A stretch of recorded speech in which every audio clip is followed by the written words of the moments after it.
ये यात्रा बड़ी सुंदर है। रोज कुछ नया हमारे साथ प्रोसेस होता है। हम रोज एक नया ज्ञान लेते हैं अपने जीवन को उन्नत बनाने के लिए।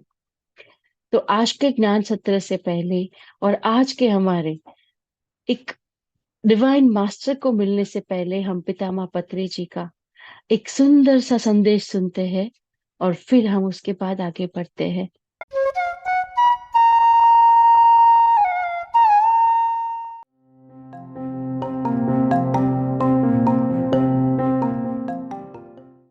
Sir, I have breathing problems due to adenoids. Can meditation help me overcome it? Meditation helps you overcome every problem, A to Z. You don't have to name any problem. Name of the problem is not required. But how do I know that meditation can help me overcome it? Because Start doing meditation, that's all. Meditation is the only answer for every question. It is the only solution for every problem. Whatever may be the problem, go into meditation. You will overcome the problem. Nobody should suffer with any problem. There is no need for suffering at all. Nobody should suffer. Everybody should do meditation. And everybody should be always happy, bubbling, celebrating, joyful, dancing. No problems. No physical problems, no emotional problems, no mental problems, no financial problems, no social problems. Nobody should have any problem. When they have meditation, there will be no problem at all. Without meditation, all problems are there. Physical problems, emotional problems, family problems, relationship problems, money problems. All problems are there because there is no meditation. They don't do meditation. They don't learn the new science of meditation. Meditation is must. After 24 hours, 2 hours you must close your eyes and observe your breathing. That is meditation. For everybody, including Prime Minister, they should do meditation. Everybody needs meditation. Whether you are a farmer or a businessman or a student or a teacher or a bus driver or a bus conductor or a Prime Minister or a President or a Chief Minister, everybody needs meditation. That's why we are teaching meditation to everybody. We don't want any problems to anybody. 24 hours are there, 2 hours, do meditation. Rest 22 hours, do whatever you want to do. You'll be a happy person. You'll be a healthy person. And if you don't dedicate these 2 hours for meditation, you will neither be a happy person nor be a healthy person. You'll always go towards doctors and hospitals and surgeries. No. We don't want any doctor in our life. We don't want any surgery in our life. We don't want any hospital in our life. For that, we need to give 2 hours of meditation every day. In your own home. Anytime. Morning, afternoon, evening, night. 2 hours you must give to meditation. Then no, you cannot have any problems. All physical problems, emotional problems, family problems, relationship problems, psychological problems, mental problems, everything will vanish. For everybody. Please do meditation. And spread meditation. 4 things are there. Say, learn meditation, learn meditation, practice meditation, practice meditation, teach meditation, teach meditation, spread meditation. spread meditation. This is how you can help the whole mankind. Yourself. You can help yourself and you can help the whole mankind. When you learn and practice meditation, you are helping yourself. When you are teaching and propagating meditation, you are helping the whole mankind. Isn't it? Please do that. I don't want any problems for yourself. Yes, sir. Thank you.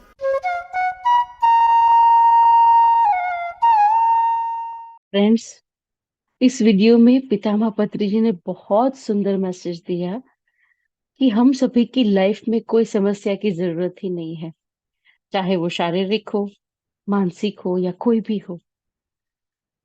और आज का जो हमारा topic है वो भी यही है, हेल्थ इज वेल्थ। स्वास्थ्य ही संपत्ति है। और इस विषय को हमें बताने के लिए, हमें इसके ऊपर प्रकाश डालने के लिए हमारे साथ जो मास्टर आज जुड़े हैं, उनके बारे में क्या कहें।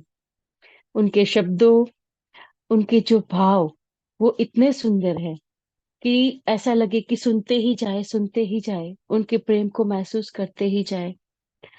सारिका सराफ मैम, जो पीएसएसएम ब्लेसिंग के फाउंडर है, और एवरीडे 7 बजे वहां पर पीएसएसएम ब्लेसिंग, उस पर मेडिटेशन होता है। 5 बजे बच्चों के लिए वहां पर एक्टिविटीज होती है। साथ साथ पीएसएसएम ओडिशा, पीएमसी ओडिशा के भी वो फाउंडर है। ब्लेसिंग ब्लेसिंग पब्लिकेशन के भी वो फाउंडर है। बहुत सारे लोगों को उन्होंने फॉरगिवनेस सिखाया है, उनके बहुत ही डीपर डिजीज को हील करने में, क्योर करने में मदद की है। लाखों लोगों तक पत्री सर के ध्यान को पहुंचाने के लिए वो दिन और रात लगे हुए रहते हैं।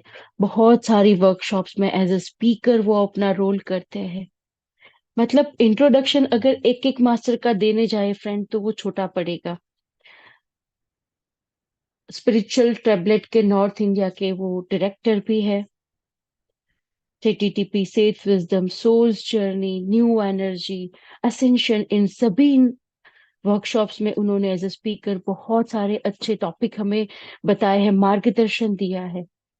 और एक्चुअली मैं अगर अपनी बात करूं तो मैं सारिका मैम को फॉरगिवनेस के नाम से जानती हूँ। बिकॉज फॉरगिवनेस क्या है, वो मैंने उनसे सीखा था। तो आइए फ्रेंड्स, हम वेलकम करते हैं और अपने आप को इस पूरे 1 घंटे तक इस यात्रा में जोड़ करके रखेंगे, क्योंकि ध्यान और ज्ञान और सज्जन सांगत्य सब भी इतना जरूरी है। पत्री सर यही चाहते हैं कि हमारे जीवन में सिर्फ और सिर्फ खुशियां ही हो। तो ध्यान सीखो, ज्ञान सिखाओ, बस ये 2 ही फंडे हमें अपनाने हैं। तो आइए हमारे एक ऐसे ही बहुत ही सुंदर डिवाइन मास्टर का स्वागत करते हैं। Welcome to you Sarika ma'am, and over to you. Thank you very much आपका समय हमें देने के लिए। Thank you so much, Asha. Thank you so much, beautiful soul, divine soul. You're doing great work.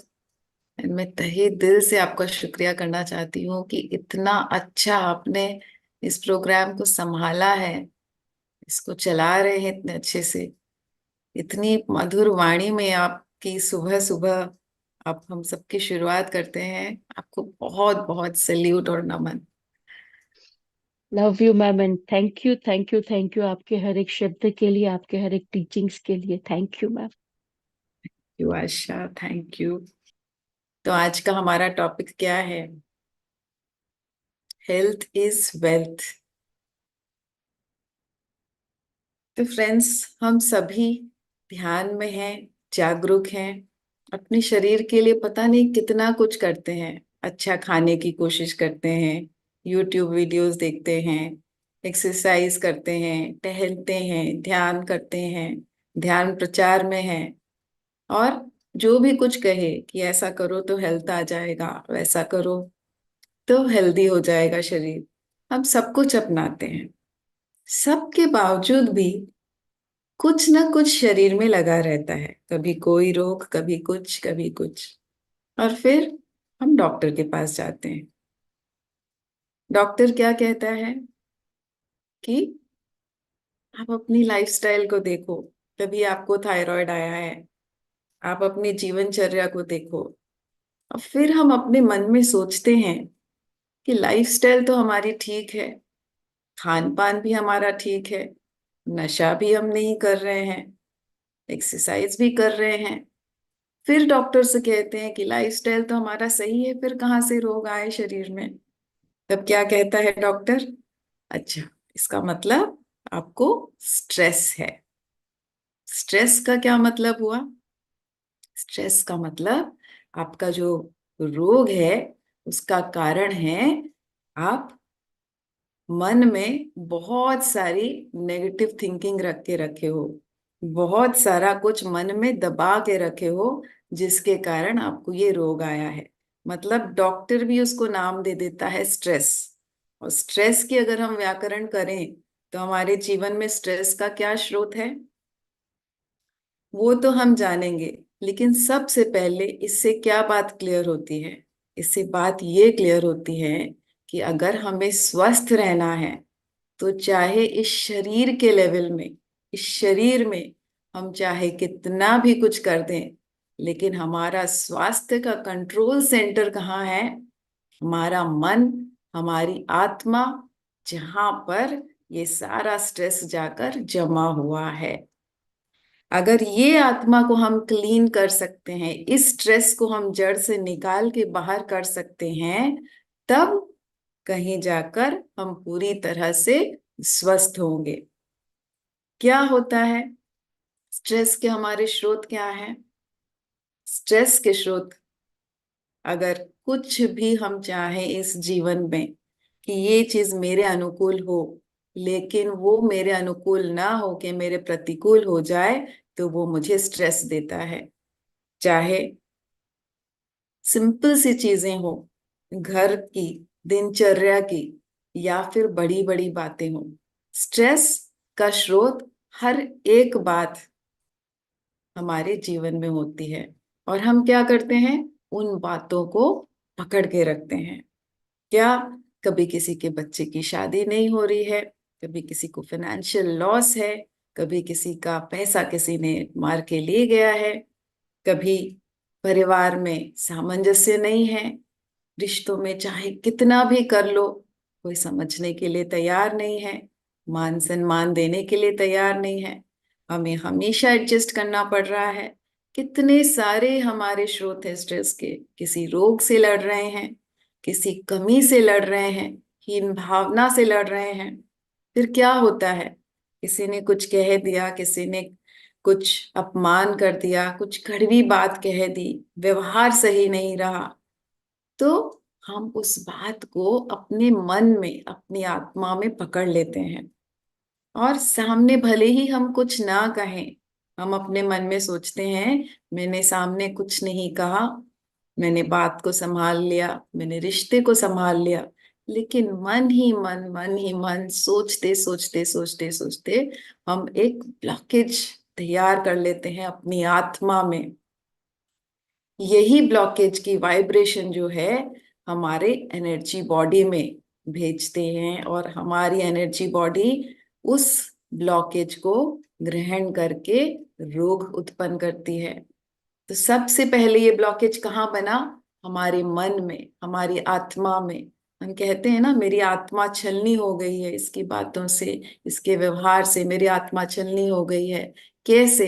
क्योंकि उस बात को हमने पकड़ लिया है और एक ब्लॉकेज क्रिएट कर दिया है, जो कि एक रोग का रूप लेकर, चाहे वो कोई भी रोग हो, चाहे वो बीपी हो, चाहे वो थायराइड हो, चाहे वो कैंसर ही क्यों ना हो, चाहे वो डायबिटीज हो, पर उसका आविष्कार किसने किया?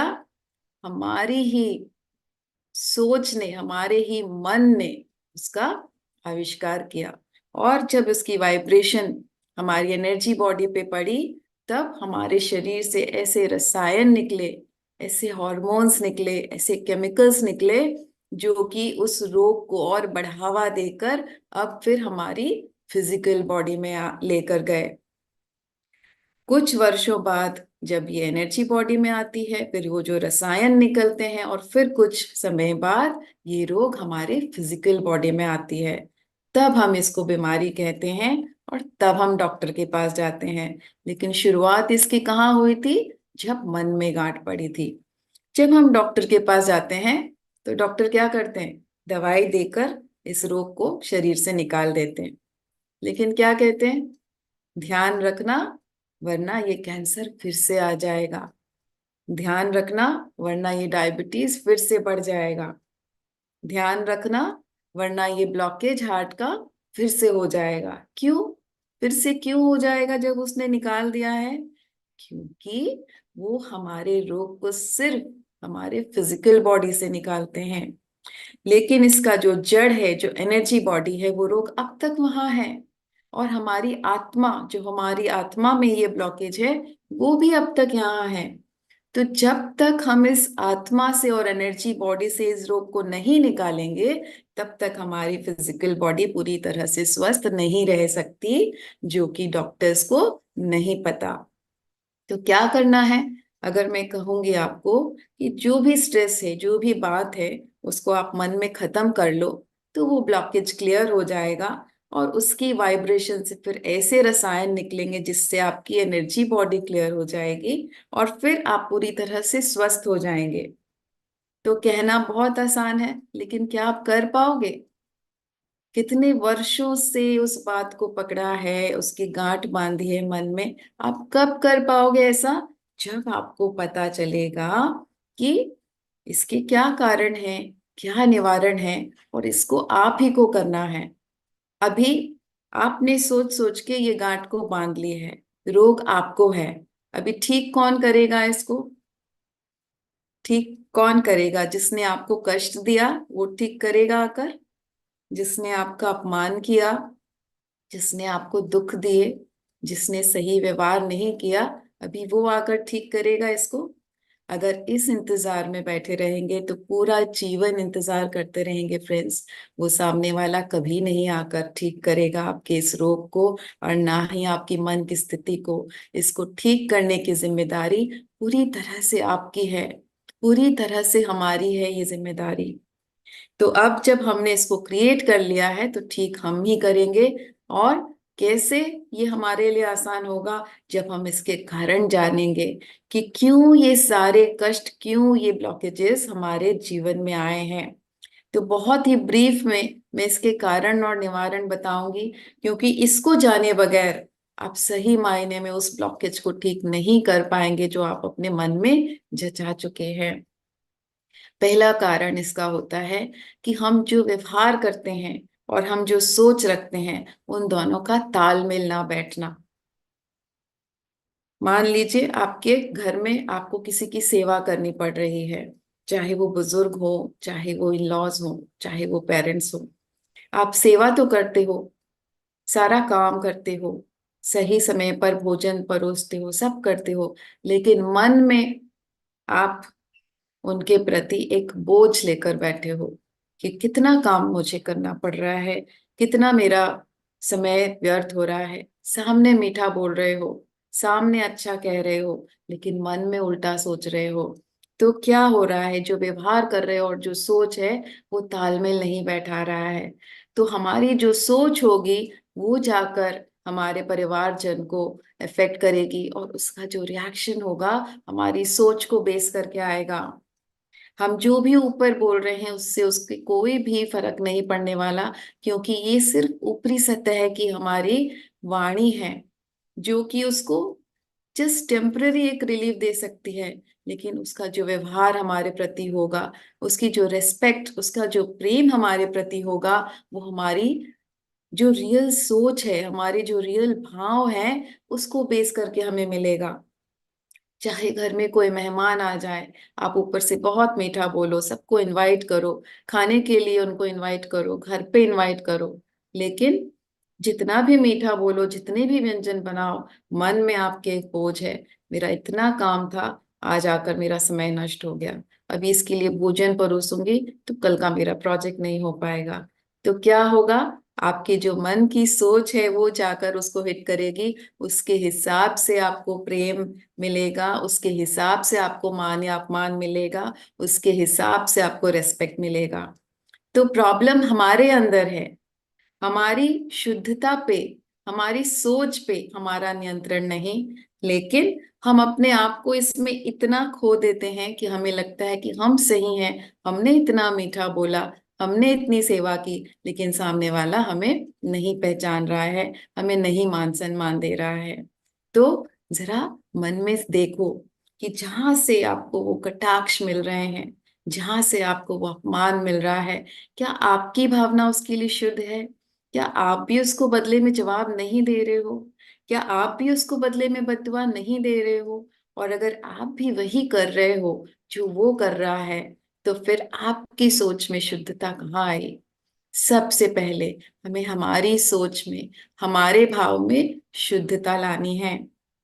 दूसरा, अगर आप कहोगे कि नहीं, मेरे भाव बहुत शुद्ध हैं मैम, मेरे वाणी भी उसी के साथ मैच करती है जो मैं सोचती हूँ, मैं मन से सेवा करती हूँ, मैं मन से चाहती हूँ कि परिवार में सामंजस्य बना रहे, लेकिन फिर भी मेरे जीवन में पता नहीं वो सामने वाला क्या प्रॉब्लम क्रिएट कर रखा है, उसको मुझसे क्या प्रॉब्लम है मुझे नहीं पता।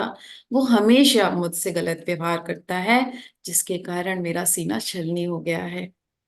तब मैं आपको बताऊंगी, सपोज इस जीवन में मैं और आप, हम दोनों दोस्त हैं, बहुत गहरे दोस्त, और मैंने आपके जीवन में आपके साथ कोई छल किया, वो भी ऐसा छल, इतना बड़ा छल कि आपका जीवन बिखर गया, आपके सारे सपने टूट गए, आप रास्ते पर आ गए, आप पूरी तरह से छलनी हो गए, मुझसे यह छल हो गया।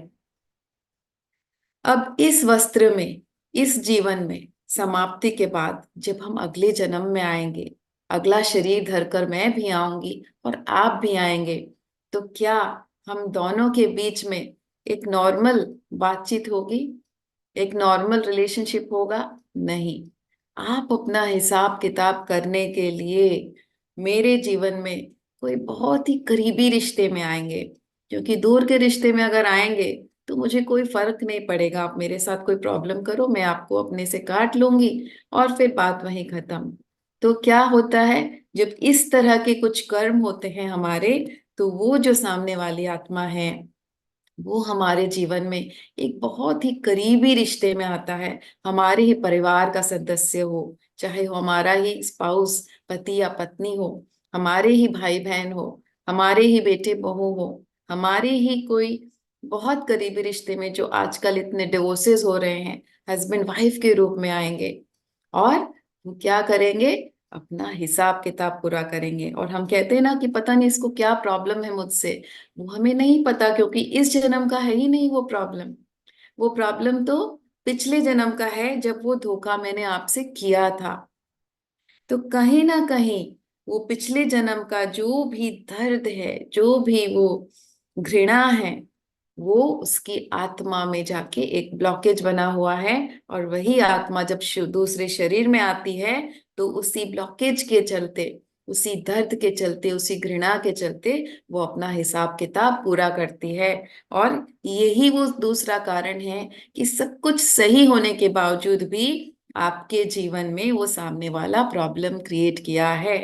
चाहे वो आपका एम्प्लॉय ही क्यों ना हो, चाहे वो आपका बिजनेस पार्टनर ही क्यों ना हो, चाहे उसने पैसे लेकर आपका क्यों नहीं भाग गया हो, पिछले जन्म में कहीं ना कहीं आपने उसके साथ वैसा ही प्रॉब्लम किया था। अभी हमारे 7 बजे ब्लेसिंग्स की टीम में ही हमारा एक सदस्य है, जो कि हमारे ब्लेसिंग सोलमेट फैमिली में भी है। उसकी शादी नहीं हो रही है क्योंकि उसको इनफर्टिलिटी की प्रॉब्लम है।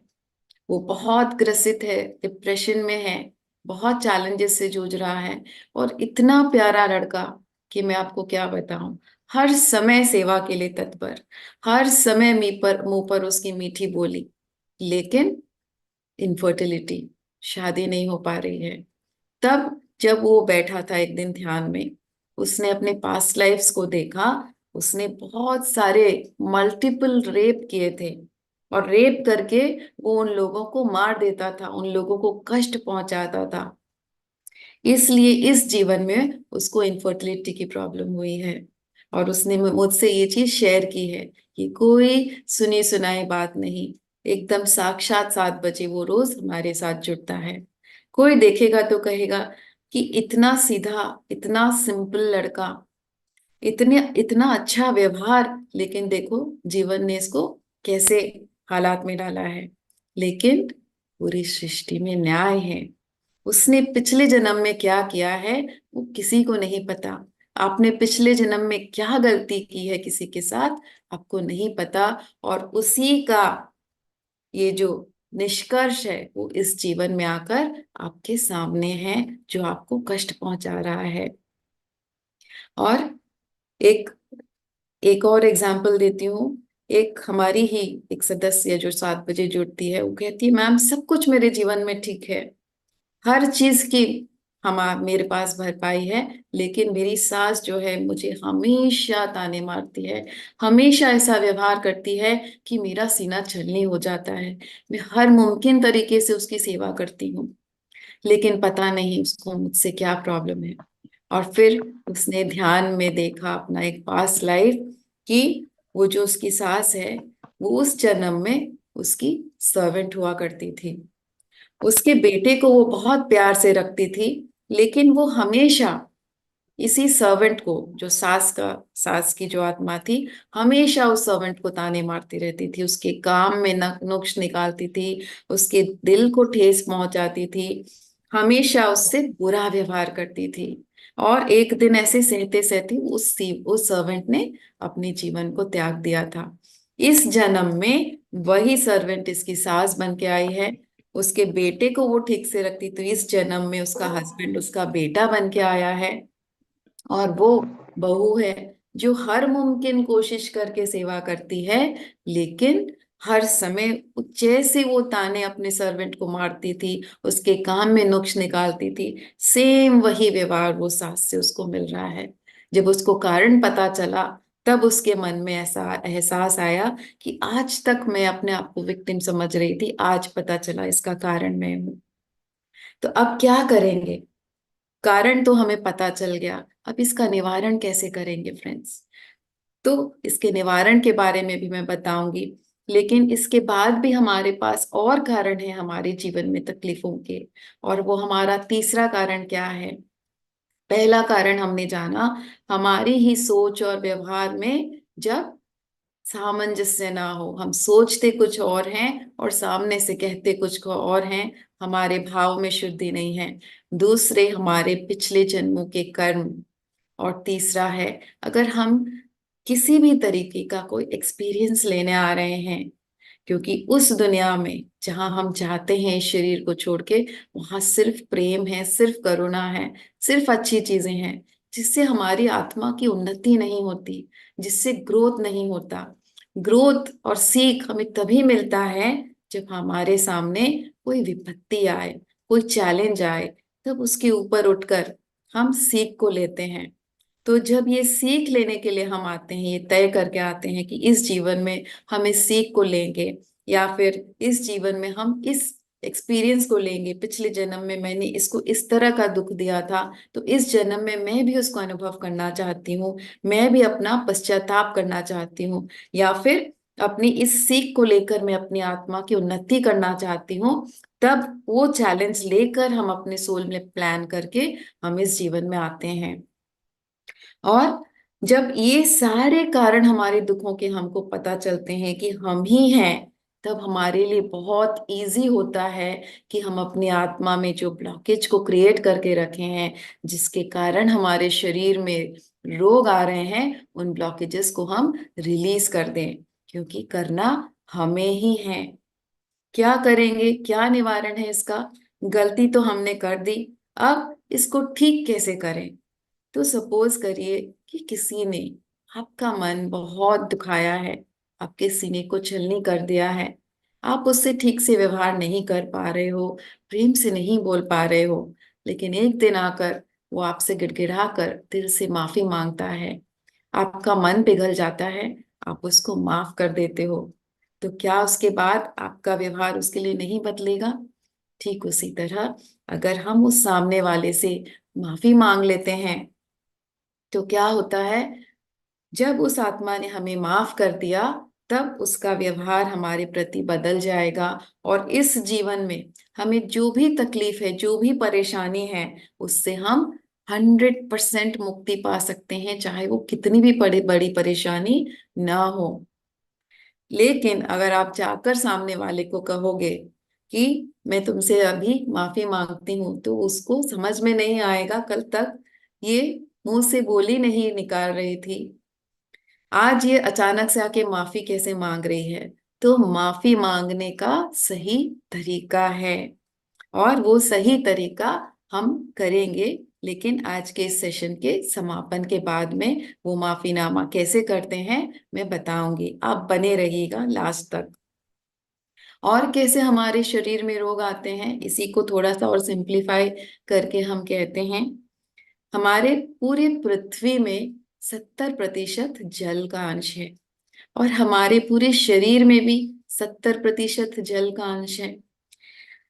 जो जापानीज हमारा एक साइंटिस्ट है, इसारो इमोटो, उन्होंने ये आविष्कार किया है कि जल में मेमोरी पावर होती है।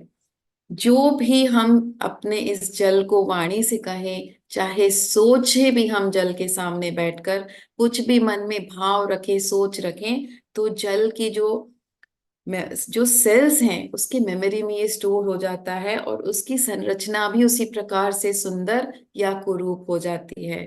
अगर हमारे मन में नेगेटिव विचार चल रहे हैं, विक्टिमहुड चल रहा है, किसी के लिए क्रोध है, द्वेष है, अहंकार है, बुरे शब्द हैं, तब हमारे शरीर का जो 70% जल है वो भी मैला हो जाता है इसी सोच से, और हमारे शरीर में रोग उत्पन्न करता है। अगर इन सारे विचारों को हम पॉजिटिव कर देते हैं, इस पूरी स्लेट को हम क्लीन कर देते हैं, मन में जो बात को पकड़ के रखे हैं इतने वर्षों से, उसको अगर हम छोड़ देते हैं, उसको खत्म कर देते हैं और पॉजिटिव हो जाते हैं, तो क्या होगा? ये जल जो 70% हमारे शरीर के अंदर है, इसकी भी जो गुण हैं वो हीलिंग के हो जाएंगे। इससे रोग मुक्ति होगी, हमारे शरीर के सारे डिजीजेस नष्ट होंगे। तो ये थ्योरी भी हमें यही बता रही है कि मन में जो हमने बात को पकड़ के रखा है उससे मुक्ति होगा, तो सारे रोगों का निवारण है। और और कैसे हमारे शरीर में कष्ट आते हैं, हमारे शरीर में रोग आते हैं? एक और कारण, एक और बताती हूँ। हमारे कंठ में साक्षात माँ सरस्वती विराजमान है, और हमारी जिह्वा पर उन्हीं की बहन माँ लक्ष्मी विराजमान होती है। अगर हम अपनी जिह्वा का प्रयोग करेंगे किसी के बारे में बुरा कहने के लिए, किसी की पीठ पीछे बातें बनाने के लिए, किसी के जीवन में इंटरफियर करके उसको कमेंट्स पास करने के लिए, क्रोध में चिल्लाने के लिए, अहंकार में अपने गुण गाने के लिए, या किसी भी इस तरह के बिहेवियर को दर्शाने में जो किसी भी तरीके से लोअर फ्रीक्वेंसी की है, तो ये हमारे जिह्वा में विराजमान माँ लक्ष्मी कहेंगी कि ये माँ लक्ष्मी और माँ सरस्वती दोनों सगी बहनें हैं फ्रेंड्स, बड़ी और छोटी। अगर हम इस तरह से अपने जिह्वा का प्रयोग करते हैं तो माँ लक्ष्मी कहती हैं कि ये जो है, ये मेरी बहन का जो आसन है, जो कंठ है, इसका दुरुपयोग कर रही है, इसलिए इसके जीवन में मैं नहीं ठहरूंगी, मैं नहीं टिकूंगी। और माँ लक्ष्मी सिर्फ धन नहीं, वो मन की सुख, शांति, संपन्नता और स्वास्थ्य की देवी हैं। तो जब माँ लक्ष्मी नहीं टिकती, अगर हम इस तरह से अपनी जिह्वा का प्रयोग करते हैं, तो हमारे जीवन में कभी भी सुख, शांति, संपन्नता और सबसे बड़ी बात है स्वास्थ्य कभी नहीं आ सकता। तो हर तरीके से हर एक थ्योरी में हमें बार बार बार बार यही समझाया गया है कि मन को साफ रखो, मन को गांठों से दूर करो। आज हमने ये भी जान लिया कि हमारे जीवन में सारे जो भी दुख तकलीफ हैं, सबका कारण हम ही हैं। चाहे वो इस जन्म में हो, चाहे पिछले जन्म में हो, चाहे हमारे भाव हो, सीख हो, एक्सपीरियंस हो, वाणी हो, चाहे हमारे गलत विचार हो, कारण आखिर कर जाकर जब हम ही हैं, तो निवारण भी हम ही को करना पड़ेगा। ठीक है फ्रेंड्स? और हमेशा ये याद रखना है कि अगर हम थोड़ा सा झुक जाएं तो वो कमजोरी की निशानी नहीं है। अगर हमें कहा जाए कि आजकल लोग भी यही सलाह देते हैं कि तुम झुकना मत, तुम एडजस्ट मत करना बार बार, वरना तुम्हें कमजोर समझेंगे, वरना तुम्हें टेकन फॉर ग्रांटेड ले लेंगे, वरना अपना कुव्यवहार और ज्यादा वो करेंगे। ठीक है, लेकिन फ्रेंड्स आप ही सोचो, फिजिकली अगर आप खड़े हो तो आपकी फिजिकल बॉडी ज्यादा स्ट्रांग है कि योगा के आसन में आप जब झुक पाते हो, अपने पैर को छू पाते हो अपनी हथेलियों से, तो आप फिजिकली ज्यादा स्ट्रांग कहलाते हो। जब फिजिकली भी हमने देखा है कि जब हम झुकते हैं तो हम ज्यादा स्ट्रांग हैं, तो उसी तरह मेंटली भी फ्रेंड्स, जब हम झुक पाते हैं तो ही हम मेंटली स्ट्रांग है। अहंकार जो है वो कमजोर की निशानी है।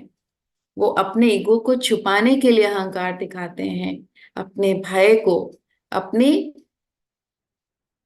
नकारात्मकता को छुपाने के लिए वो अहंकार सामने लाते हैं।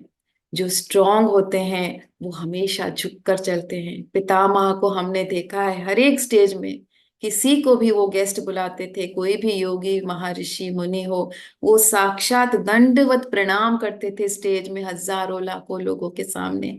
झुकने की कैपेसिटी सबसे ज्यादा स्ट्रेंथ दिखाती है। जो कोमल हृदय रखते हैं, जो झुक सकते हैं, जो हर बात में एडजस्ट कर सकते हैं, वो सबसे ज्यादा स्ट्रांग हैं। और अगर कोई आपको टेकन फॉर ग्रांटेड ले रहा है, तो हम मार्केट में भी एक छोटी सी सामग्री खरीदने जाते हैं, एक इलेक्ट्रॉनिक आइटम खरीदते हैं, हम उसकी गारंटी मांगते हैं कि क्या गारंटी है, कितनी चलेगी। तो अगर कोई आपको टेकन फॉर ग्रांटेड ले रहा है, इस बात की गारंटी ले रहा है कि चाहे इसके साथ कैसा व्यवहार करे, इसके मुख से सही व्यवहार, सही शब्द ही निकलेंगे, इससे हमको अच्छा व्यवहार ही मिलेगा, इतनी बड़ी गारंटी अगर सामने वाला आपके ऊपर ले रहा है, तो आपकी आत्मा की स्थिति तो कहाँ पहुंची हुई है जिसका कोई हम उल्लेख ही नहीं कर सकते। और उस स्थिति में अगर आप पहुंच ले गए हो और अपनी इस बात की गारंटी आप लोगों को दे दिए हो, तो इससे ज्यादा आध्यात्मिक उन्नति तो कोई है ही नहीं। तो आज से प्रण ले लो कि अपनी ये गारंटी आप दे दोगे लोगों को कि हाँ, चाहे लोग कुछ भी सोचें, सबसे ज्यादा स्ट्रांग जो आत्मा है वो माफ करना जानता है। माफी की वजह से ये दुनिया टिकी है। स्वयं परमहंस योगानंद जी कहते हैं कि माफी जो है वो मन की शांति है, माफी जो है वो शुद्धता है, माफी की वजह से दुनिया टिकी हुई है। और जो बहुत ही सौम्य व्यवहार के होते हैं और माफ कर पाते हैं, वही सही मायने में आध्यात्मिक योद्धा होते हैं। और यही धर्म जो है वो इटर्नल सबसे सही धर्म है। तो फ्रेंड्स, आज से ये प्रण आप ले लीजिए कि चाहे कुछ हो जाए, मन की सारी गांठों को निकालेंगे और माफी मांगकर, झुक कर आप अपने शरीर में अपनी आत्मा को हील करेंगे। लेकिन फ्रेंड्स, एक बात है कि चाहे हम जितनी भी माफी मांग लें, सामने से जब वो सामने आ जाता है, जब जिसने हमारा अपमान किया, जिसने हमारे सीने को छलनी किया, तो फिर से वही सारे घाव हरे हो जाते हैं। सोच सोच के जो हमने घाव बनाए हैं अपनी आत्मा में, वो घाव हरे हो जाते हैं और वो माफीनामा पता नहीं कहाँ कहाँ कहाँ चला जाता है, मन फिर से कड़वा हो जाता है। उस वक्त हमें क्या करना है इससे ऊपर उठने के लिए, ताकि हम हमेशा हील हो जाएं, ताकि हमारी आत्मा हमेशा हील हो जाए?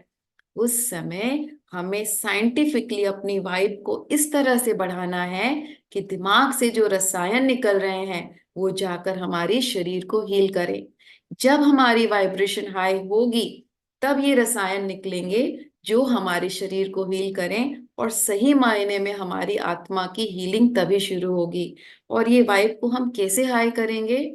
जब हम पूरी कॉन्शियसनेस और अवेयरनेस के साथ सामने वाले को दुआ देते हैं, सामने वाले के लिए अच्छा सोचते हैं कि चाहे तुमने मुझसे जैसा भी किया, मेरे दिल से तुम्हारे लिए बहुत सारी दुआएं।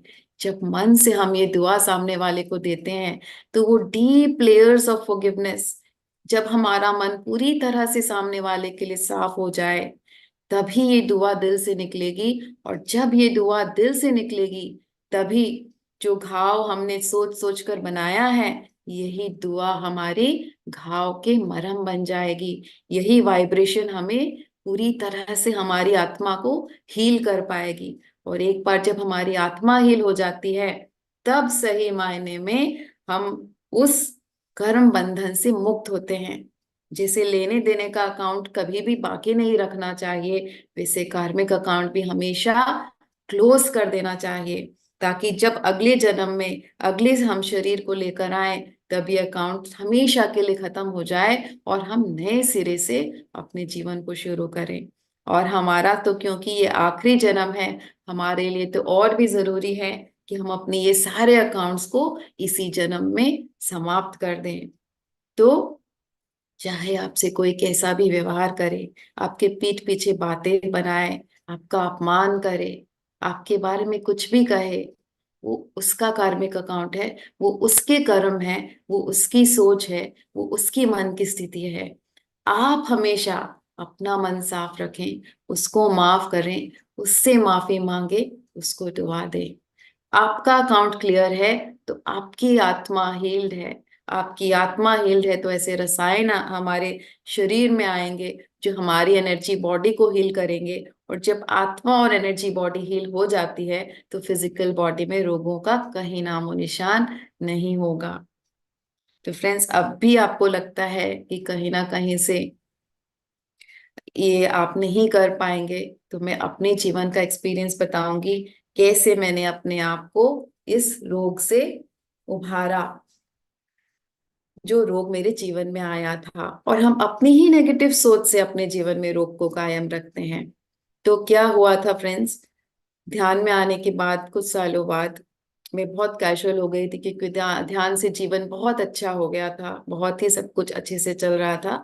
तो जब सब कुछ बहुत अच्छा चलता है तो हम कैजुअल हो जाते हैं। तो मैं भी कैजुअल हो गई थी। घर में कुछ फंक्शन या कुछ भी शादी वादी आ जाए तो हमें लगता है कि बस अब कुछ दिन के बाद हम शुरू कर देंगे, और ध्यान बंद हो जाता है। तो मेरे जीवन में भी ऐसा ही हुआ, और अब मेरा ध्यान बहुत कम हो गया था। और मेरी डाइट एक्सरसाइज में खुद नेचुरोपैथ डॉक्टर हूँ, फिर भी कैजुअल हो जाते हैं, हम इंसान हैं।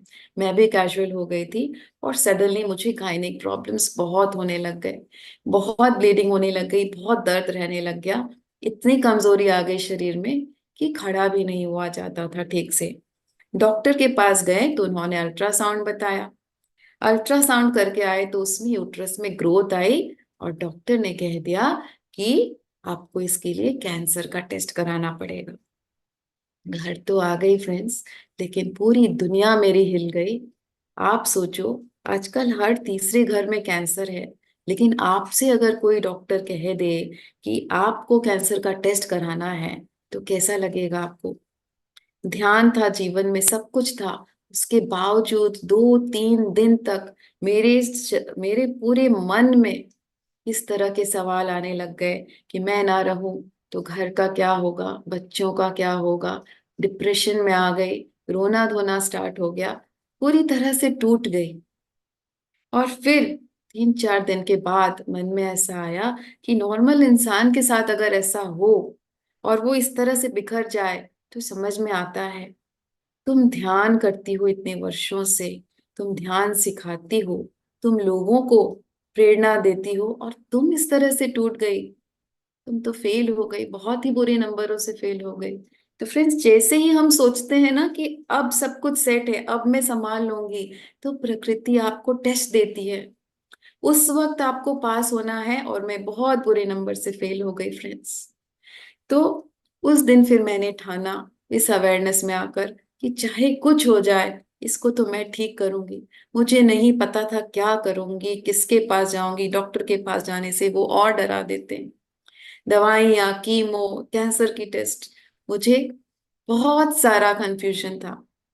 लेकिन मैंने खोजना शुरू किया, समर्पण किया। खोजते खोजते कुछ एक मेरे पास आए थ्योरीज, और उन थ्योरीज को मैं ब्रीफ में बताती हूँ मैंने क्या किया किया। सबसे पहला तो जो ध्यान बंद हो गया था, कैजुअल हो गई थी, वो ध्यान को बढ़ा दिया दिन में 2 घंटे।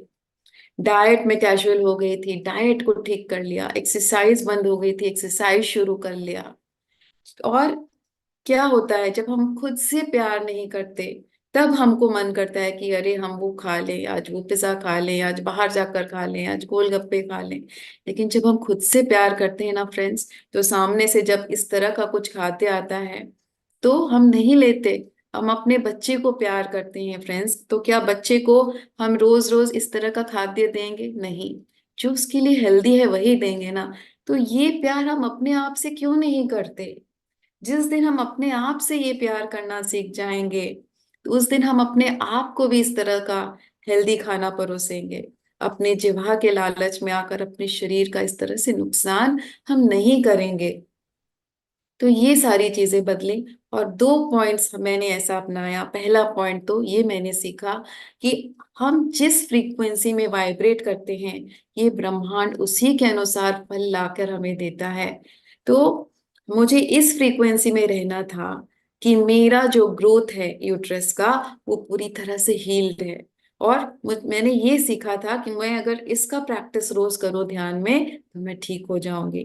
तो मैं ध्यान में बैठती थी फ्रेंड्स, और मन में यही लाती थी कि मैं पूरी तरह से हील्ड हूँ, मेरा कोई ग्रोथ नहीं है, मैं पूरी तरह से हेल्दी हूँ, मैं पूरी तरह से स्वस्थ हूँ।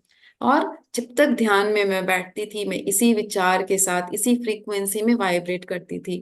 लेकिन फिर जब ध्यान से उठती थी, घर के कामों में व्यस्त हो जाती थी, फिर क्या होता था, फिर वापस वही नेगेटिव विचार मेरे मन में आते थे कि मुझे तो डॉक्टर ने कैंसर के लिए टेस्ट बता दिया है, ये है, अब कैसे ठीक होगा, ऐसे सब सोचना। फिर धीरे धीरे मैंने देखा कि इस फ्रीक्वेंसी को मेंटेन नहीं कर पा रही हूँ, कि मैं स्वस्थ हूँ। आपको कोई कह देगा कि आपको कैंसर का टेस्ट करना है, आप कैसे 100% विश्वास के साथ ये बोलोगे कि नहीं मैं ठीक हूँ। इस फ्रीक्वेंसी में आने के लिए मुझे करीब करीब 1 महीना और लग गया। जैसे ही नेगेटिव सोच आती थी मैं फिर अवेयरनेस में आकर स्विच करती थी कि नहीं, मैं पूरी तरह से स्वस्थ हूँ, मैं पूरी तरह से हील्ड हूँ, मेरे एंडो मेरे यूट्रस में कोई भी ग्रोथ नहीं है। और इस फ्रीक्वेंसी में आते आते समय लगेगा, हार मत मानना। और पांचवा मैंने क्या किया, जिस भी शरीर में रोग आया है उस ऑर्गन के अंदर जाकर उससे बातें करना सीखा मैंने। मैं जब ध्यान में बैठती थी तो मैं एक छोटी सी सारिका हो जाती थी, और अपने सांसों के रास्ते मैं अपने ही शरीर के अंदर उतर के अपने यूट्रस में जाती थी। पहले दिन जब मैं अपने यूट्रस में गई तो वहां मैं देखती हूँ कि पूरा वीरान पड़ा है, ना कोई हंसी ना कोई खुशी, सिर्फ उदासी और वीरान। फिर मैंने उससे बात किया, मैंने उसको बहुत सारा धन्यवाद दिया कि जब से मैंने होश संभाला है, तुम हर महीने मेरे पीरियड्स लाते हो, मेरे शरीर को साफ करते हो, मेरे हॉर्मोन्स को रेगुलेट करते हो, मेरे बच्चों को तुमने दिया मुझे, तुम्हारा लाख लाख शुक्रिया, तुम्हारा कोटि कोटि धन्यवाद। मैंने कभी तुमको एक्नॉलेज नहीं किया, मैंने कभी तुमको प्यार नहीं दिया, उसके लिए माफ करती हूँ। पर अब मैं तुम्हारे साथ हूँ। तुम क्यों आए हो उस ग्रोथ से मैंने पूछा, तुम्हारा क्या पर्पस है मेरे जीवन में, मैं उस पर्पस को सीखने के लिए तैयार हूँ, पर तुम मुझे हेल्थफुली छोड़ के चले जाओ। तो इस तरह से मैं उससे बातें करती थी। और जब पहली बार इतनी वीरानी देखी, जब दूसरे दिन फिर से मैं अपने यूट्रस में उतरी तो मैं देखती हूँ वो हरा भरा है, उसके अंदर थोड़ी सी जान है, खुशी है। तो एक दिन जब मैं उसके अंदर गई तो उसके अंदर इतनी खुशहाली आ गई। तो सोचो फ्रेंड्स, अगर हर समय अपने ऑर्गन्स के साथ हम कनेक्टेड रहें तो कहाँ से कोई रोग आकर उस पे हावी होगा। जैसे हम बच्चे को छोड़ देते हैं, ऑफिस चले जाते हैं, उस पर ध्यान नहीं देते हैं, वापस आने के बाद भी बच्चा भाग कर आए तो उसको कहते हैं कि नहीं बेटा आज थोड़ा काम है, ध्यान नहीं दिया। दूसरे दिन भी ऑफिस से आए बच्चा आए तो हम कहते नहीं, ध्यान नहीं दिया। तीसरे दिन याद आता, अरे 2 दिन से तो प्यार ही नहीं किया बेटे को, और जाकर उसको गले लगाते तो वो कितना उछल जाता है खुशी से कि मम्मा ने मुझे प्यार किया। वो भूल जाता है कि 2 दिन मम्मा ने प्यार नहीं किया था। हमारे ऑर्गन्स भी इसी तरह हैं। अगर हम रोज अपनी ऑर्गन्स के साथ बने रहें, उनका धन्यवाद करें, जहाँ रोग है उससे जुड़ जाएं, तो वहां भी एक खुशहाली आ जाएगी। और जब ये खुशहाली आएगी तो शरीर में ऐसे रसायन निकलेंगे जो उस रोग को जड़ से निकाल देंगे। तो अब मेरी यूट्रस के साथ मेरी दोस्ती हो गई थी, मैं उससे बातें करती थी। और अब मैं सारिका बदल गई थी, क्योंकि मुझ में सेल्फ लव की कमी थी। मुझे अपने आप से इतना प्रेम नहीं था। कुछ भी अगर होता था, वजन बढ़ गया, कुछ भी हो गया था तो अरे यार इतना वजन बढ़ गया, अरे यार यहाँ पे कितना भद्दा लग रहा है, अरे ये प्रॉब्लम है। लेकिन जब सेल्फ लव में आई तो कोई फर्क नहीं पड़ता। समझ में आया कि ये वाहन मेरी आत्मा का है, और ये मेरा फर्ज है कि मैं इसका ध्यान रखूं, इसको पूरी तरह से मान सम्मान दूं, प्यार दूं, क्योंकि इस जीवन में ये वाहन मेरी आत्मा का साथी है। इन सब चीजों को करते करते 2 महीने हो गए। तो मेरे हस्बैंड ने कहा कि काफी दिन हो गए हैं और अब हमें जाकर ये कैंसर का टेस्ट कराना चाहिए। तो पहले तो जब उन्होंने कहा था तो मैंने उनसे मोहलत मांग ली थी कि मुझे 2 महीने का समय दो, मैं अपने आप के ऊपर कुछ काम करूंगी, फिर हम टेस्ट कराएंगे, हुआ तो ठीक, वरना आप जो बोलोगे, डॉक्टर जो बोलेगा मैं करने के लिए तैयार हूँ। पर इन 2 महीनों में मेरे अंदर बहुत कुछ बदल चुका था। और फिर उसी बोझ के साथ, उसी कंफ्यूजन के साथ, उसी टेंशन के साथ हम डॉक्टर के पास गए फ्रेंड्स। और हमने अपने परिवारजनों को भी नहीं बताया था। माता पिता तो जैसे टूट ही जाते, इसीलिए। और फिर जब हमने अल्ट्रासाउंड करा, मैं जब अल्ट्रासाउंड कराने के लिए अंदर थी, तब मेरे डॉक्टर ने पूछा तुम क्यों आई हो यहाँ अल्ट्रासाउंड कराने। तब मैंने कहा कि ऐसे ऐसे मेरे यूट्रस में ग्रोथ आया था इतना, जो कि कैंसरस है। उसकी अभी क्या स्थिति है आप बताओगे तो मैं आगे के टेस्ट करवाऊंगी। डॉक्टर ने कहा ग्रोथ, फिर उसने फिर से देखा। फिर उस वो डॉक्टर कहती है मुझे, ग्रोथ? तुम्हारा यूट्रस तो बिल्कुल नॉर्मल है, कहाँ से ऐसा कैसा हो सकता है कि ग्रोथ आया है इतना, और तुम आई हो, तुम्हारे यूट्रस में तो कोई भी ग्रोथ नहीं है। और फ्रेंड्स, वो एक क्षण था, वो एक घड़ी थी, जिसको सुनकर मेरी पूरी दुनिया एकदम से, मैं चुप हो गई। मुझे आश्चर्य, खुशी के आंसू झरझर झरझर बह रहे थे। और जब भी मैं उस घड़ी को याद करती हूँ, मैं कितना भी सोचूं, मैं इमोशनल जरूर हो जाती हूँ, क्योंकि वो मेरी पहली जीत थी। मेरे आध्यात्मिक सफर में आने के बाद मेरी पहली जीत थी। और मैं भागते हुए उस खुशी को लेकर बाहर अपने हस्बैंड से कहने गई। और मेरे हस्बैंड ने जैसे ही सुना इस बात को, उनकी आंखों में भी आंसू आ गए। शायद इतनी खुशी मैंने जीवन में कभी भी अनुभव नहीं की थी फ्रेंड्स, जैसा कोई एक बहुत बड़ा बोझ मेरे दिल से निकाल कर उतार दिया हो। तो फ्रेंड्स, जब मैं वापस आ रही थी, जेंट्स कभी नहीं रोते हैं, लेकिन उनकी भी आंसू, आंखों में आंसू थे। और मुझे, जब मैं बाहर आ रही थी, घर आ रही थी, तो मुझे ऐसे नॉक करके इस ब्रह्मांड ने कहा कि ये एक्सपीरियंस, ये टेस्ट तुम्हें दिया गया है ताकि तुम इस ज्ञान को लोगों में बांटो। क्योंकि लोग डॉक्टरों के चक्कर में फंसे हैं, हेल्थ इश्यूज में फंसे हैं। लोग उनको पता नहीं कितने टेस्ट, कितने सारे दवाइयाँ और सर्जरीज, और पता नहीं इसी चक्कर में वो घूम रहे हैं। तो तुमको इसको बताना है लोगों को। लेकिन हम कैजुअल होते हैं ना, इंसान ही हूँ। तो मैंने बताना, मैं भूल गई, अपने ही काम में ऑफिस में लग गई। 1 साल बाद फिर से थायराइड आया। लेकिन अब मुझे पता था कि मुझे क्या करना है। और मैंने वही सारे तरीके अपनाकर अपने थायराइड को हील किया। जब थायराइड ठीक हो गया, फिर से ब्रह्मांड ने कहा कि तुमको ये फिर से दिया गया है, थायराइड नहीं आता, तुमको लोगों को बताना है ये चीज। और फ्रेंड्स, उसके बाद भी मैंने सोचा कि हाँ बताऊंगी, करूंगी, होगा। और ऐसे कर करके लॉकडाउन आ गया, नहीं बताया। लॉकडाउन के बाद जूम में क्लासेस शुरू हो गई, तब भी दिमाग में नहीं आया कि बताना है। फ्रेंड्स, ये मेरे जीवन का पर्पस था, और मैं उससे पीछे हट रही थी। और जो गलती मैंने की है आप मत करना। क्योंकि जब मेरा पहला जूम सेशन हुआ, मुझे कहा कि मैम आप क्या टॉपिक पे बोलोगे। मैंने कहा कि सोच के बताऊंगी, तब भी मेरे दिमाग में नहीं आया कि मुझे ये बताना है। जब मैं ध्यान में बैठी कि मुझे क्या टॉपिक बोलना है, तो ध्यान में मास्टर्स ने तमाचा लगाया, कहा कि तुम्हें ये टॉपिक पे बोलना है। फिर मैंने कहा मास्टर्स, कल मेरा मेडिटेशन है, और आज मैं आप इस टॉपिक पे बोलने बोल रहे हो, मैं कैसे तैयारी करूं, मैं तो भूल भी चुकी थी। उन्होंने कहा तुम्हें कुछ नहीं तैयारी करनी, सब कुछ तुम्हारे अंदर है, तुम बस बोलना। दूसरे दिन मेरा सेशन था फ्रेंड्स। और मैंने सोचा थी, सुबह घर के बहुत काम थे, 2:30 बजे सेशन था, मैंने सोचा कि मैं तैयारी कर लूंगी। लेकिन काम करके मैं थक के सो गई।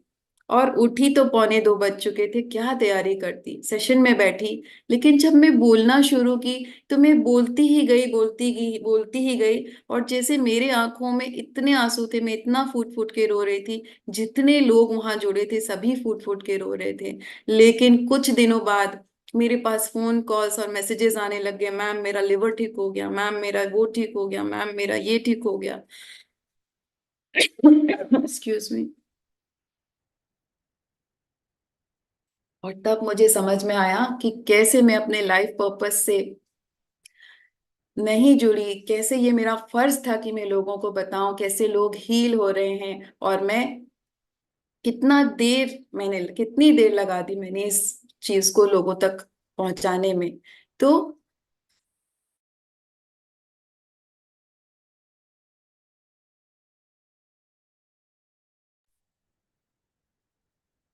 सॉरी फ्रेंड्स, शायद बैटरी। तो फ्रेंड्स, ये गलती आप कभी भी मत करना। और फिर उसके बाद इसके सेशंस देने लग गई, और फिर आया forgiveness and disease healing session, जिसमें मैंने माफीनामे के बारे में बताया, परमहंस योगानंद जी की चेतना से जुड़ी, अपने डिजीज के बारे में बताया, इसमें और भी बहुत सारे डिटेल्स ऐड करके 40 दिन का forgiveness and disease healing session Paramahansa Yogananda ji के जन्म दिवस पर, जो कि 5 जनवरी है, हर साल ब्लेसिंग्स में होता है।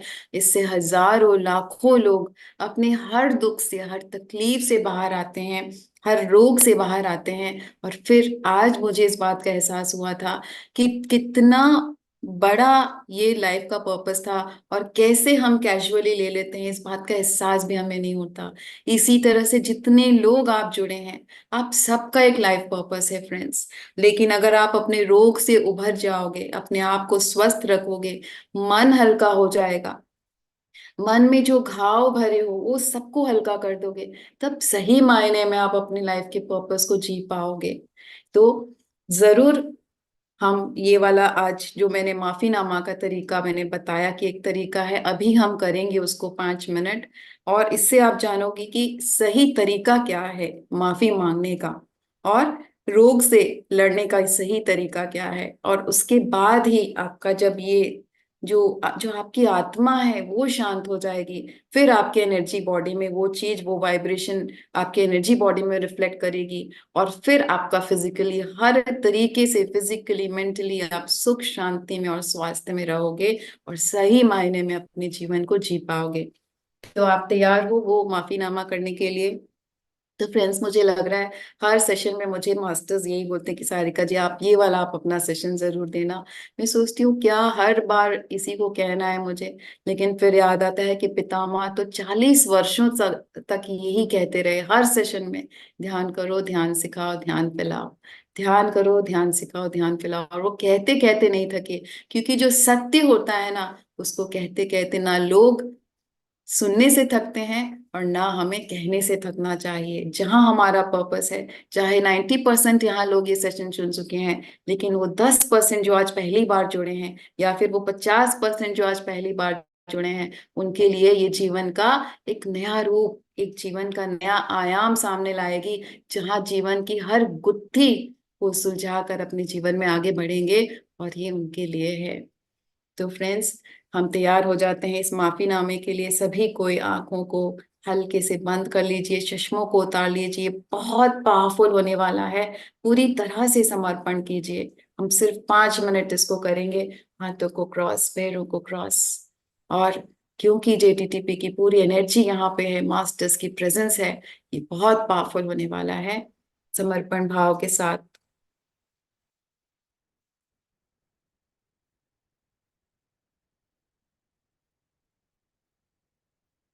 अपनी सांसों पर आ जाइए धीरे से।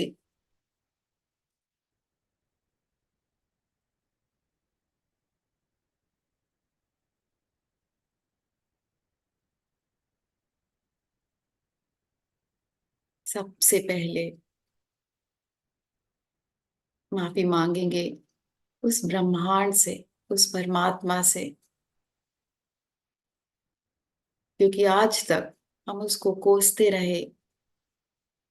हमारे जीवन में जो भी दुख है, तकलीफ है, हम उसको जिम्मेदार ठहराते रहे।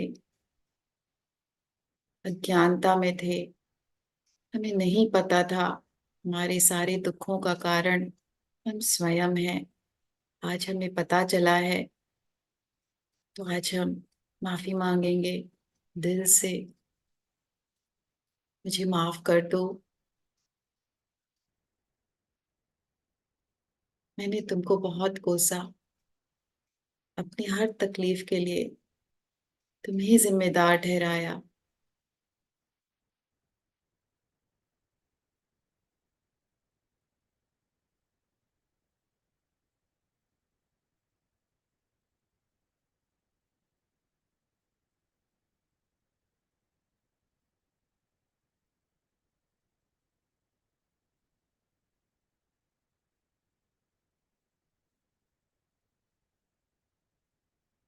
जो भी मेरे साथ गलत व्यवहार कर रहे हैं, उन्हें भी कोसा, मुझे मेरी हर गलती के लिए, पिछले जन्मों की गलती के लिए, इस जन्म की नासमझी के लिए माफ कर दो। मैं तुम्हारी ही बच्ची हूँ, अज्ञानता में थी, मुझे नहीं पता था सही गलत क्या है। जैसा सीखी वैसा ही सच समझ बैठी, मुझे माफ कर दो। अब फ्रेंड्स, जो वो एक इंसान है जो आपके जीवन में सबसे ज्यादा कष्ट दे रहा है, उसकी हायर सेल्फ को अपने ध्यान में बुलाइए, उसको ध्यान में बैठाइए। इसके अलावा भी अगर कोई है जो आपको कष्ट देता है, उन सबको एक एक करके अपने ध्यान में बुलाइए। ऐसा महसूस कीजिए कि उनकी हायर सेल्फ यहाँ आ चुकी है, क्योंकि हायर सेल्फ के अंदर कोई भी अहंकार नहीं होता। हम जैसे ही इनवाइट करते हैं वो तुरंत आ जाती है। हम चाहे देख पाए या ना देख पाए, उनकी उपस्थिति जरूर होती है।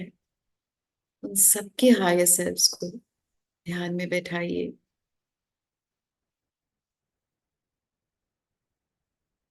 आप अपनी हायर सेल्फ का आवाहन कीजिए।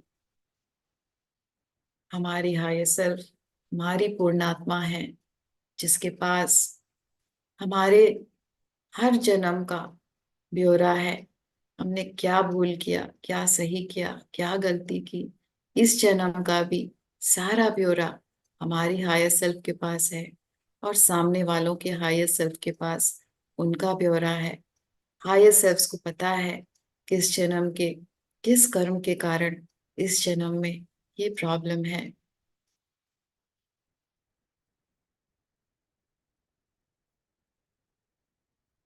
अब हम अपनी हायर सेल्फ को भी ध्यान में बैठाएंगे, और सामने वाले को सबसे पहले हम माफ करेंगे।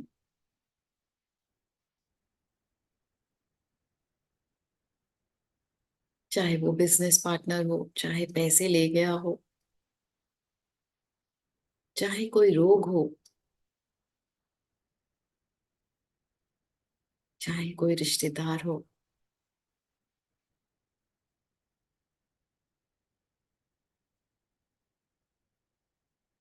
आज तक तुमने मेरे जीवन में जो भी कष्ट दिए, मेरे मन को तकलीफ पहुंचाई, उसके लिए मैं तुम्हें दिल से माफ करती हूँ।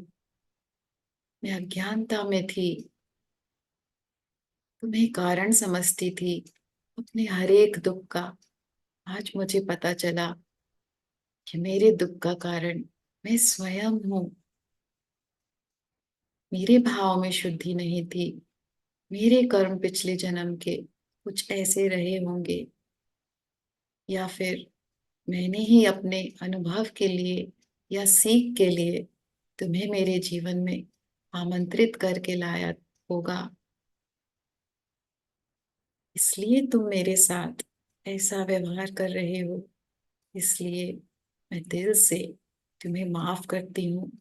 मेरा दिल तुम्हारे प्रति पूरी तरह से साफ है। मैं तुम्हें दुआ देती हूँ, तुम हमेशा खुश रहो। मैं दिल से तुम्हें दुआ देती हूँ। मैं इस जीवन को अपना आखिरी जीवन बनाना चाहती हूँ। मैं मुक्त होना चाहती हूँ इस दुख से, इस तकलीफ से, इस व्यवहार से। प्लीज मुझे माफ कर दो।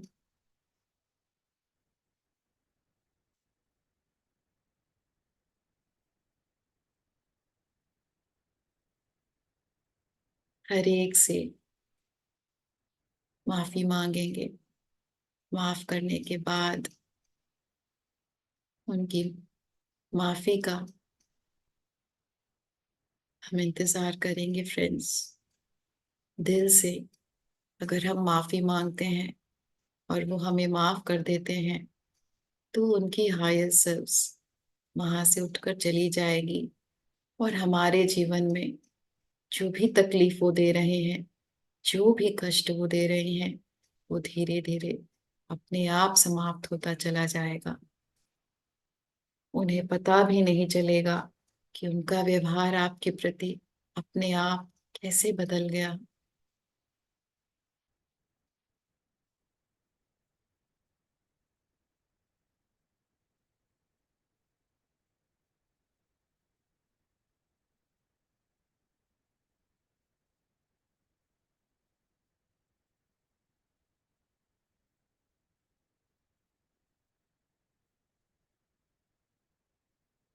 मुझे हर उस चीज के लिए माफ कर दीजिए जो मैंने आपके साथ गलत किया है।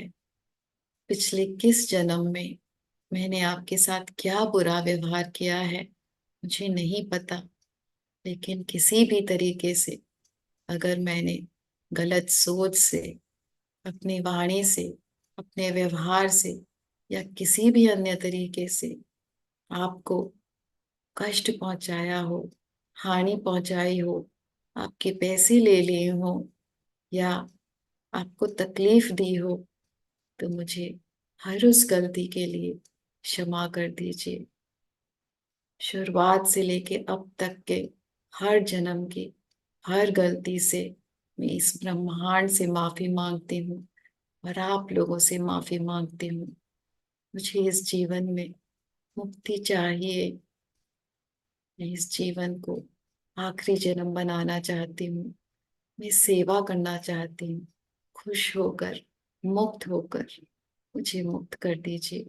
मैंने आपको मुक्त किया, आप भी मुझे मुक्त कर दीजिए।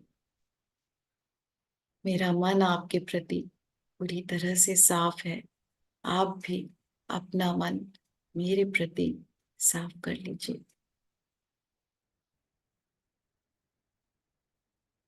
जैसे जैसे वो हमें माफ करते रहेंगे, उनकी हायर सेल्फ उठकर जाती रहेगी फ्रेंड्स।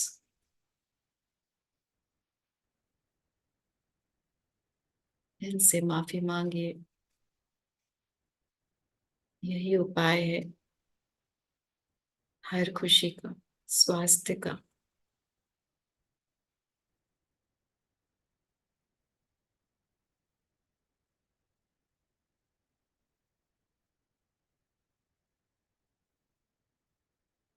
कर दीजिए मुझे।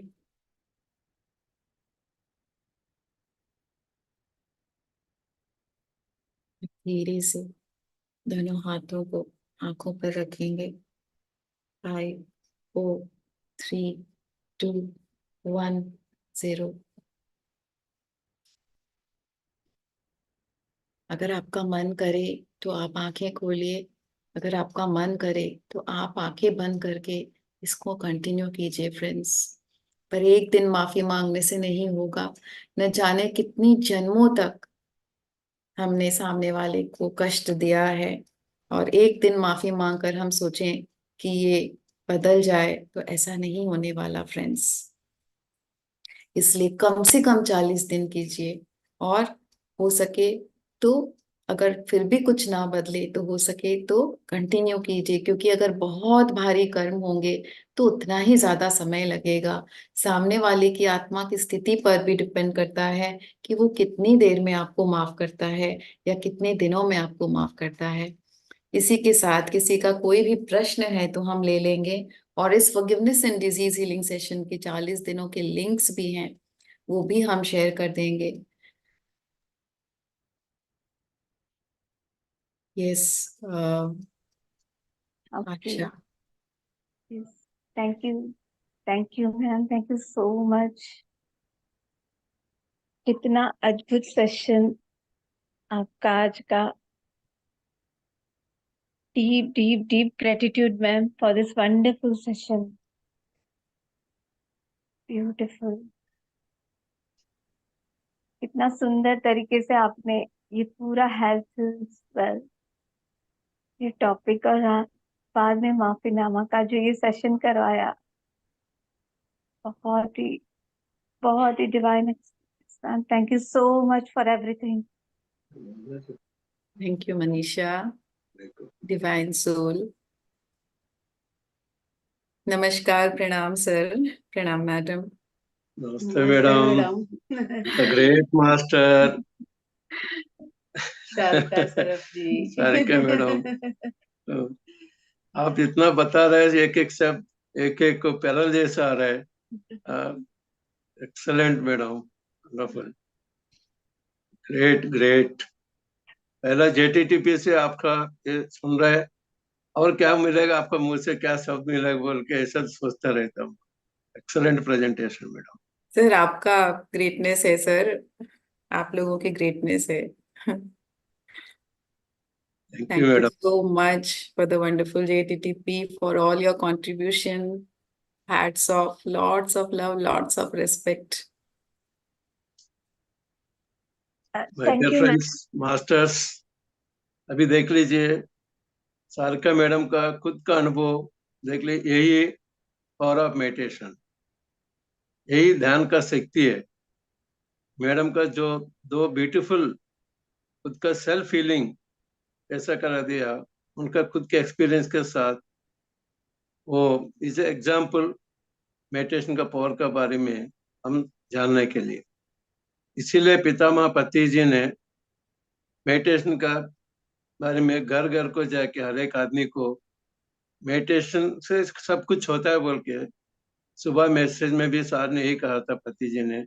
अभी मैडम, सार के मैडम भी ये खुद का प्रैक्टिकल एक्सपीरियंस और आप मेडिटेशन के लिए हम सबके लिए समझाया। तो सभी लोग ध्यान शक्ति को यूज कर दीजिए। और जैसे मास्टर्स और भी आने वाले, द ग्रेट मास्टर जैसे सारका मैडम आया, सुबह संपा मैडम का अद्भुत मेडिटेशन के साथ शुरू हो गया। हर एक दिन ऐसा होता रहता है सेशन। आप लोग बने रहिए और ये ग्रेट ज्ञान को ले लीजिए। ये बहुत ग्रेट आध्यात्मिक ज्ञान ज्ञान है, इसके साथ हम आगे बढ़ेंगे माय डियर फ्रेंड्स।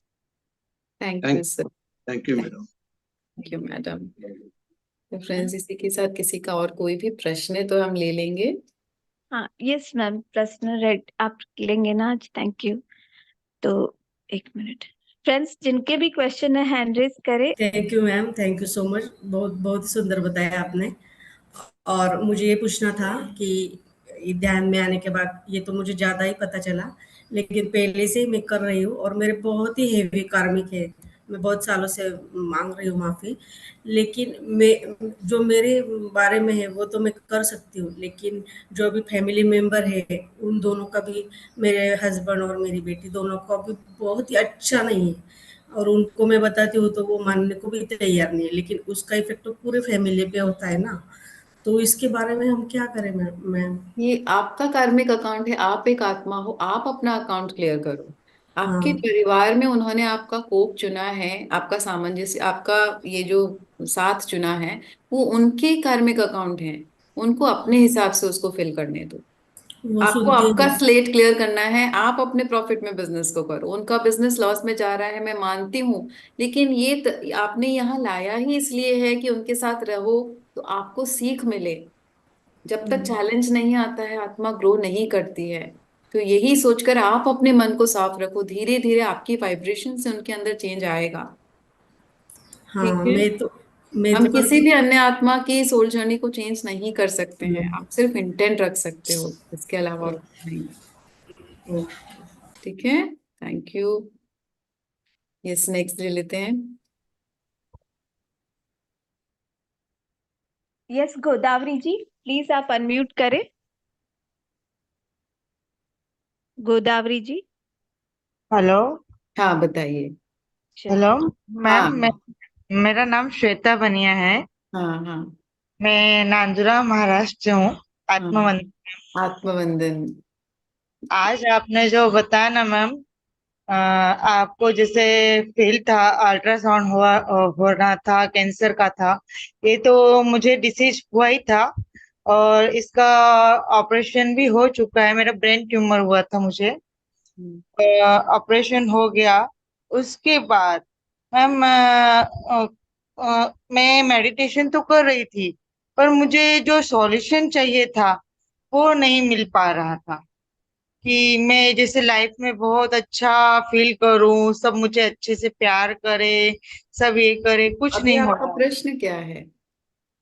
मैम अभी है ना मैम, 2-4 दिन पहले की बात है। अभी आपने जो माफीनामे की बात की ना, उसकी बात है। 2-4 दिन पहले की बात है, मेरे भाई के साथ में कुछ ऐसे हुआ जो कि मतलब मैं उससे बात ही नहीं कर रही थी, और वो मुझसे बात करना चाह रहा था कि तू मुझे बात तो कर, कि क्या हुआ है तेरे साथ, तो मुझसे बात तो कर।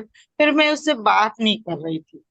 फिर अचानक से कल उसका मैसेज आया, कल शिवरात्रि थी, महाशिवरात्रि, तो उसका मैसेज आया कि दीदी आप हैप्पी शिवरात्रि, आप मुझसे अच्छी बात करना। पर उसके माइंड में मेरे प्रति बिल्कुल गलत भावनाएं चली गई है। तो अब मैं उसका सॉल्यूशन कैसे निकालूं? और आज उसको आपको मैंने समझाया भी आज कि बताया ना, उसका कारण आप खुद ही हो।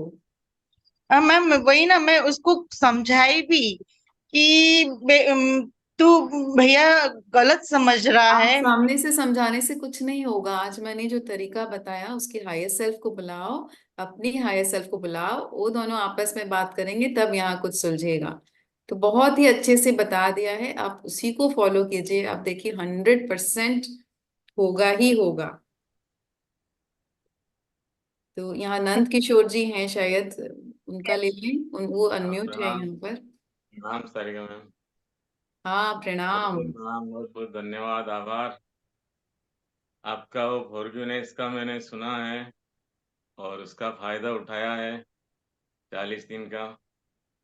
और आज जो आपने 40 दिन वाले को जो है केवल 60 मिनट में, जैसे वो वनडे सीरीज होती है, 1 आवर सीरीज, उस तरह से पूरा इसको बना दिया आपने। तो जो भी केवल आज वाला सेशन सुनेंगे तो भी उसको भी उतना ही फायदा होगा जितना वो 40 दिन वाला करेंगे, लेकिन 40 दिन में उसको पूरा नॉलेज हो जाएगा। तो मुझे सारी तरह से इसका फायदा मिला है, शारीरिक, मानसिक, आर्थिक, सामाजिक। और अगर आशा मैम हो तो 1-2 मिनट का एक एक्सपीरियंस है, नहीं हो तो कोई बात नहीं। और अगर ठीक आप कहें तो मैं सुना दूं फिर भी। प्रचार वाला है, ध्यान प्रचार का, 2 मिनट लगेंगे। ठीक है, बताइए। तो मैं पुरी से अंतर यात्रा से वापस आने के बाद जब गार्डन में घूम रहा था तो एक सुंदर महिला नजर आई, वो बैठी बेंच पे। मैं उनके पास गया। मैंने उनको कहा कि भाई ये आशा नकरानी जी का एक वीडियो है, आप यूट्यूब पे सर्च कीजिए, दिव्य गर्भ का, गर्भ संस्कार का। उनको सर्च करवा दिया और बता दिया। फिर मैं पास में बैठ के उनको ध्यान बताया, इस तरह से आपको ध्यान करना है। और उनको बहुत सुविधा दे दी सारी, कि भाई आप अगर नहीं बैठ सकते तो लेट के कर लेना, पैर ऐसे कर लेना, सारी सुविधा दे करके। और फिर मेरे मन में एक क्वेश्चन आया, उनको पूछा, मैंने कहा अभी 1-2 महीना तो है ना? तो उन्होंने कहा मैं प्रेग्नेंट नहीं हूँ, मेरे तो बच्चे हैं।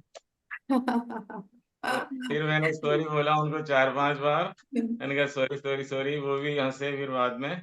फिर मैंने कहा चलो ये नहीं है तो अब आ जाइए आप इस फॉरगिवनेस वाले पे। फिर मैंने इसको सर्च करवाया उनसे और फिर बताया कि इसको अगर आप करेंगे तो इस तरह से सारे टेंशन सारी। तो उन्होंने पूछा कि क्या इससे छोटा मोटा टेंशन दूर हो जाएगा क्या?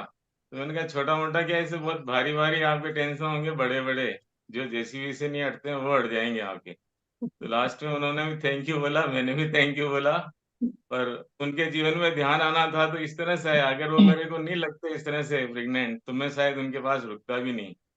लेकिन वो दिखा और बात हुई, बात चली, तो उन्होंने फिर फॉरगिवनेस सेशन किया और बहुत आनंद में है। तो बहुत बहुत यस, धन्यवाद आपका कि आज आपने बहुत ही शॉर्ट में, मतलब सारा 40 दिन का सारा आपने बता दिया। बहुत बहुत धन्यवाद। मैंने थैंक शुरुआत की थी आपके प्रिया मैम का जो सेशन था, वो 1 दिन का यस। जिसमें आप गए थे, वो वीडियो हाँ, मैंने पहले सब जगह उसी को किया था और मैंने भी उसी से शुरुआत की थी। इसलिए बहुत बहुत आभार, धन्यवाद धन्यवाद। Thank you Nandkishore ji, thank you so much. Yes. Master Sapna, आज जो शेयरिंग है थोड़ा शॉर्ट में रखिएगा प्लीज, क्योंकि बहुत लोग हैंड रेज किए हैं, बाकी लोग को भी मौका मिलेगा। और कोशिश यस। कीजिएगा कि अपना वीडियो ऑन कर लें और मेडिटेशन और आज के सेशन से रिलेटेड क्वेश्चन करें या शेयरिंग करें। Thank you. Yes, Kajal ji please बताइए। जी। हेलो। हाँ, हेलो। आवाज आ रही है। हाँ। Yes, yes. आत्मा बंदन सभी को। यस। सारिका जी, काजल हूँ। मैं यस, हाय सबको बताना काजल। चाहूंगी, मुझे आध्यात्म दुनिया में सारिका जी ही लेके आई, तो वो मेरी गुरु है।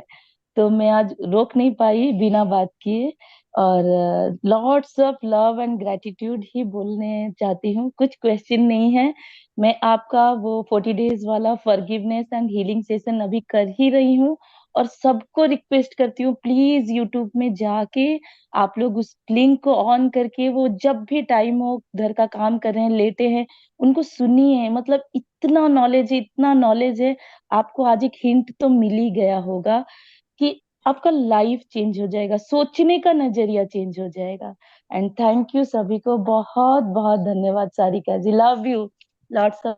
सबसे पहले तो तुम्हारा श्वास ही तुम्हारा गुरु है, इस बात को एकदम अच्छे से गांठ बांध लो। बस उसी को पकड़ के चलो तो इतना आगे जाओगी, इतना आगे जाओगी कि सोचोगी कि अच्छा हुआ मैंने इस डोर को पकड़ लिया। म्यूट हो गई। Yes, thank good. Hello. Thank you yes. Kajal. Yes, next ले लेते हैं। मास्टर, सभी सभी ग्रुप्स में मैम का फॉरगिवनेस 40 डेज वाला लिंक आ जाएगा आज जैसे ही हम ग्रुप क्लोज करेंगे, बिकॉज वो फॉरगिवनेस का जो लिंक है वो सभी की लाइफ को बदलने के लिए बहुत ही हेल्पफुल रहने वाला है। तो वो लिंक सभी के ग्रुप में आ जाएगा और सारिका मैम के एक एक शब्द को हम ध्यान से सुनेंगे। Yes ma'am, sorry to interrupt, पर बहुत सारे मैसेजेस आ रहे थे।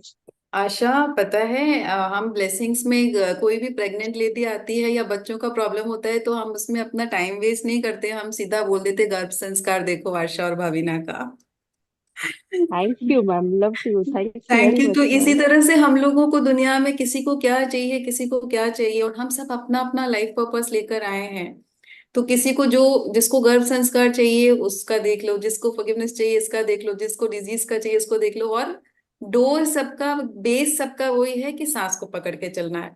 बस उसको समझाने के अलग अलग तरीके, अलग अलग नजरिए, अलग अलग थ्योरीज, अलग अलग लाइफ पर्पसेस।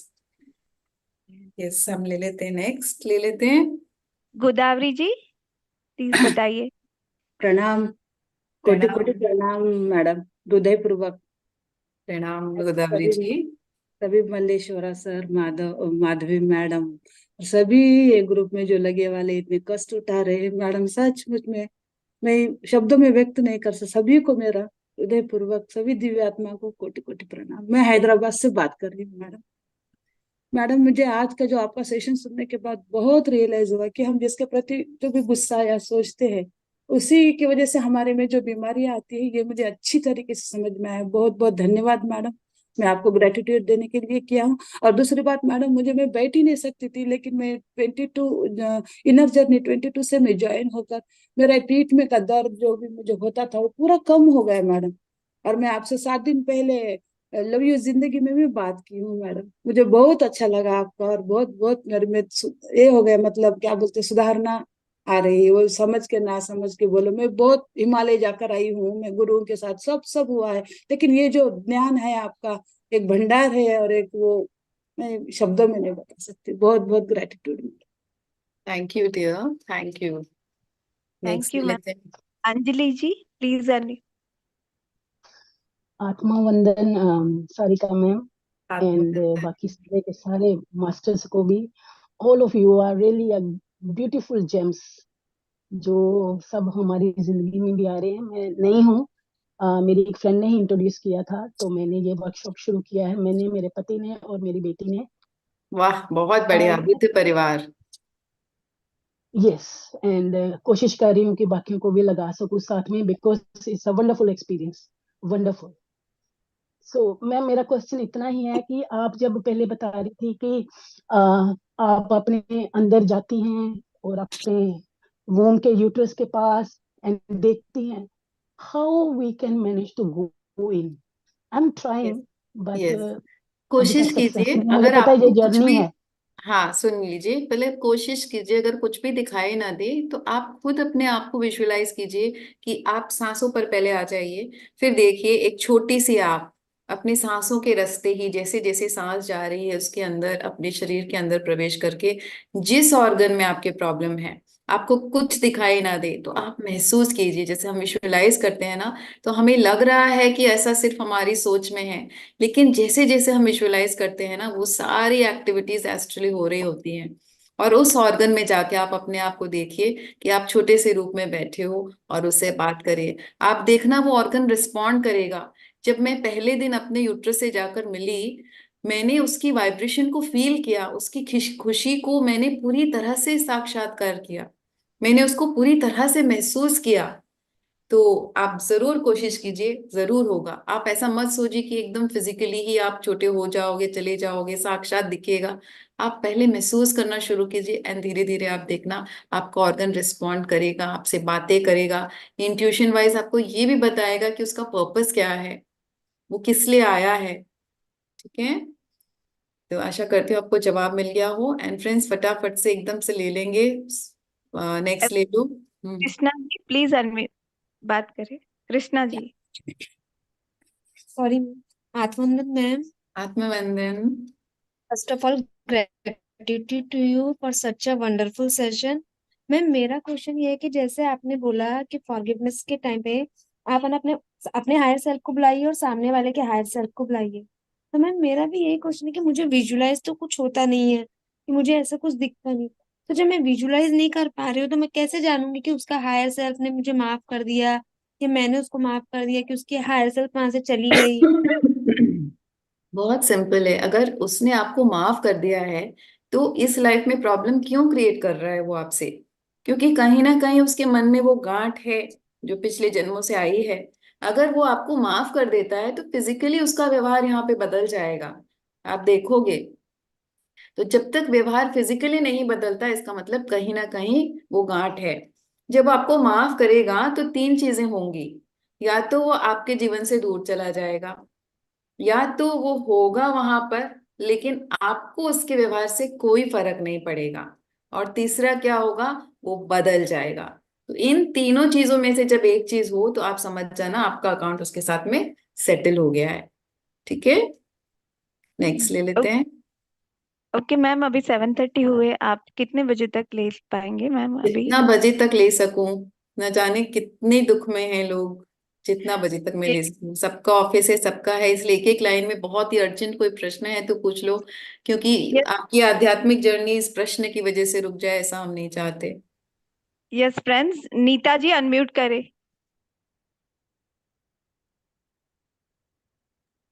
हेलो। हाँ बताइए। नमस्ते मैम। नमस्ते। बस किस किस का शुक्रिया करें। सबसे पहले उस वक्त का शुक्रिया, इस ग्रुप का शुक्रिया जिसमें हम ज्वाइंट हुए और सुबह उठा के वो हमें बिठाता है। और आज तो आपका एक एक शब्द जैसे मुझे लगता है कि मेरे लिए ही था। और जैसे आपने बोला ना, ऐसे ही मेरे साथ भी है कि जो लेसन हमको, जो हमसे काम करवाना है कुदरत को, उसके उससे मुझे लग रहा है कि मैं पीछे भाग रही हूँ और समझ नहीं पा रही हूँ कि मैं कैसे करूँ। जहाँ पहले मैं सत्संग में जाती थी तो उन्होंने मुझे ऐसे आगे किया था, और हमारे घर पे भी वीक में 2 बार सत्संग होता था। लेकिन उस कोरोना के बाद बंद हो गया और उसके बाद शुरू नहीं हो पाया है। तो ऐसे लगता है मैं उससे बहुत दूर हो गई हूँ और कुछ डिस्टेंस अभी बना ये लिया है। सत्संग है ना, JTTP सबसे बड़ा सत्संग है इसमें। हाँ, अभी ये मिला है। अभी बस ये आप मिला इसी है। से जुड़े रहो, एकदम लास्ट तक जुड़े रहो। ठीक जी। है, और हाँ, आपको आज मिल ही गया कि आपको आगे क्या करना है। फॉरगिवनेस का लिंक आशा सारे ग्रुप्स में डाल देगी, वो भी करना। JTTP से रोज सुबह जुड़े रहना, तो बहुत सारे प्रश्नों के उत्तर मिल जाएंगे, बहुत सारी गुत्थियां सुलझ जाएंगी। सबसे पहले तो मन शांत होना है, शरीर स्वस्थ होना है, इसलिए आज का सेशन पहले ये रखा गया है। लेकिन आगे जो भी मास्टर्स आएंगे और भी कितनी सारी गुत्थियां सुलझाते रहेंगे, तो आप सब बिल्कुल बने रहिए इसके साथ में। ठीक है, नेक्स्ट ले लेते फटाफट एक लाइन में हम क्वेश्चन, अगर कुछ इंपॉर्टेंट है तो। स्वाति जी प्लीज शॉर्ट में रखना अपना, थैंक यू। हर कोई। स्वाति निगम। आ, प्रीति जैन जी। अब प्रीति जैन जी का तो हो गया था। नहीं नहीं अशी हुआ मैम। अच्छा ओके, बोलिए मैम। आत्मबंधन मैम। आत्मबंधन। मैंने भी कुछ ही समय पहले मास्टर बनना शुरू किया था, वो कंप्लीट हुआ तो ईश्वर की कृपा से ये मिल गया। और इसमें बहुत ही सुंदर आपका आज का सेशन, उसके लिए बहुत बहुत हृदय से आभार। मुझे लगभग 3 माह पूर्व घुटने में दर्द हुआ था, और उससे पहले मेरी कमर में बहुत दर्द रहता था, बहुत ज्यादा। और मुझे डॉक्टर्स ने बोला था कि आपको MRI कराना है। MRI से मैं डरती थी, तो मैंने कहा मैं कराऊंगी ही नहीं। और मैंने डॉक्टर के पास जाना भी बंद कर दिया और उसके बाद मास्टर बनो पूरा किया। अब मेरे नी में काफी फर्क है, लेकिन पूरी तरह से ठीक नहीं है। तो मेरे परिवार में जैसे हम सब सोचते हैं तो ये बात है कि एक्सरे करा लो, ये टेस्ट करा लो, ये करा लो, लेकिन मेरे को ऐसा विश्वास है कि यस। तो आपको तो शायद म्यूट कर दिया गया है। तो सबसे पहले आप ये याद रखिए कि जब हम अपनी शरीर की स्थिति में रहते हैं ना, तभी ये रोग हमारे ऊपर हावी होते हैं। जब हम अपने आत्मा की स्थिति में आ जाते हैं कि मैं आत्मा हूँ, तो ये शरीर के रोगों का अस्तित्व धीरे धीरे धीरे धीरे ढीला होने लगता है। आप देखोगे कोई आपके घर में मेहमान आ रहा है, वो हमेशा नेगेटिव बोल रहा है, उसको रोग का आप नाम दे दो, आप उसको ध्यान मत दो, चाय मत पिलाओ, नाश्ता मत पूछो, दूसरी चौथी बार पांचवी बार आए तो आंख भी उठाकर मत देखो, आप देखोगे वो आपके घर आना बंद कर दिया है। ठीक उसी तरह आप रोग पर ध्यान मत दो, उसके बारे में इतना मत सोचो, समझ लो कि वो मेहमान है जिसको मुझे चाय नाश्ता नहीं पूछना है, आंख उठाकर भी नहीं देखना है, मन में हमेशा यही स्थिति कि मैं स्वस्थ हूं। तब देखना वो अपने जकड़ को आपके शरीर से बहुत जल्दी ढीला करेगा और आपको वो मुक्त करेगा। लेकिन हमेशा जरूरी नहीं है कि कष्ट से ही वो रोग आया है। जब तक आप उस स्थिति में ना पहुंच जाओ, इतना सारा ध्यान ना कर लो कि अपने आप वो रोग ठीक हो जाए, तब तक अगर कुछ अर्जेंट आपके शरीर में है तो आप जरूर, मैं अपने अनुभव से कहती हूँ, आप अपना टेस्ट करवाओ, आप अपने डॉक्टर के पास जाओ।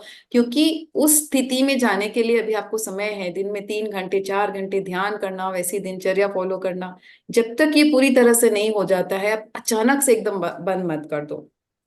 और हमेशा ये नहीं होता कि सामने वाला ही कुछ प्रॉब्लम किया है, आपकी एक्सरसाइज की कमी और आपका आलस्य जो कि आपको मजबूर करता है कि आप सोफा पे बैठकर टीवी देखते रहे, वो भी कारण होता है कमर दर्द और घुटने दर्द का। तो प्लीज उसका भी जरूर से ध्यान रखिए। ठीक है। Yes Manisha. Yes. So much for this wonderful wisdom sharing. आप हमेशा आते हैं, ऐसे ही लगता है कि जैसे बस सुना करे आपको, हमेशा ऐसे beautiful. Thank you ma'am, deep gratitude. Thank you Manisha. तो और यस फ्रेंड, आप समय है, ले सकते हैं क्या? दो दो तीन, अगर एक एक लाइन में कोई ये लास्ट 3 के जो है ये लोग हैंड डाउन नहीं कर रहे हैं तो कुछ अर्जेंट प्रश्न होगा। फ्रेंड्स प्लीज, अगर अर्जेंट नहीं है तो हैंड डाउन करिए। शाम को 7 बजे मैं ब्लेसिंग्स में क्लास लेती हूँ, वहां आकर पूछ लेना। अगर ब्लेसिंग्स वाले कोई हैं तो प्लीज ब्लेसिंग्स में पूछ लेना। यहाँ जो नए लोग हैं उनको मौका दीजिए।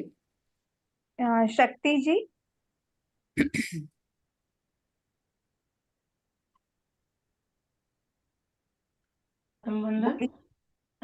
जी बहुत अच्छा लगा ये सब सुन के।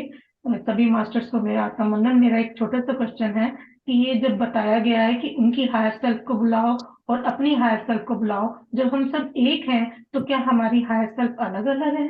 जी जी बिल्कुल। हाँ, पूरी तरह से एक जो शक्ति है, जो ब्रह्मांड है, वो एक आत्मा है। उसमें से सपोज वो शरीर, वो पूरा तरह से हमारा जो मूल चेतना उसको कहते हैं, उसी मूल चेतना से ये हाथ निकला, ये मेरा हायर सेल्फ है। उसी मूल चेतना से ये हाथ निकला, वो उनका हायर सेल्फ है। उसी मूल चेतना से ये पैर निकला, ये किसी और का हायर सेल्फ है। और उसी शरीर मूल चेतना से ये पैर निकला, वो किसी और का हायर सेल्फ है। तो भले ही हम सब एक ही शरीर का हिस्सा हैं, लेकिन हमारी हायर सेल्फ अलग अलग, ये हाथ यहाँ जा रहा है, ये हाथ यहाँ। और फिर उसी हायर सेल्फ में से ये आत्मा आपकी है, ये आत्मा आपके पड़ोसी की है, ये आत्मा किसी और की है। उसी हायर सेल्फ से फिर और अंश आत्मा निकल रहे हैं। तो इस तरह से संरचना है। समझ में आया? Very good question. तो आई थिंक क्लियर हो गया है। तो आज ये स्वाति जी फटाफट एक लाइन में पूछिए। आत्मवंदन मैम, सभी को आत्मवंदन।